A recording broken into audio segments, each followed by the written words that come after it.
Здравейте! В това видео ще ви покажа монтаж на трислоен паркет върху подложка. Да действаме! Когато монтираме трислоен паркет върху подложка, задължително слагаме акрил в клика. Защо слагаме акрил ли? Защото по този начин ще избегнем последващо скърцане от триенето на дърво в дърво. Видяхме, че на чисто и право място добре се справяме, но нека да видим как се справяме по край тръби.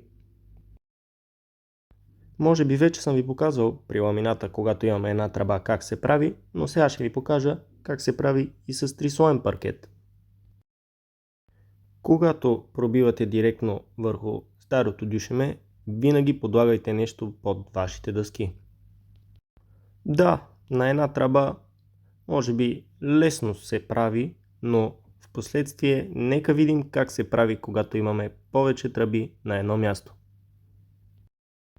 Сега ще ви покажа друг начин за завършването около тръби. Правим го по този начин, защото на това място има повече тръби.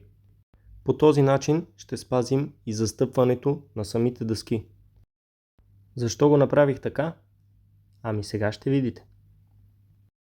Ето, отново се връщаме на първия начин с кликването на дъски. Правим го по два различни начина, за да можем да получим разминаване дъските. А ето и как изглежда. По този начин може да завършите, когато имате повече тръби една до друга. И отново се връщаме на метода с клинчето. Първо правим отвор с помощта на борокорона, а след това правим и самото клинче. Правим го по този начин, защото когато го залепим и го притиснем, сряза става почти незабележим. Лепим с универсален силикон. А ето го и финалния резултат. Мисля, че се получи доста добре. Нека ви покажа и как издаваме нашите обекти, почистени и готови за нанасене на мебели. Повече информация за този продукт можете да откриете на parketenswят.com.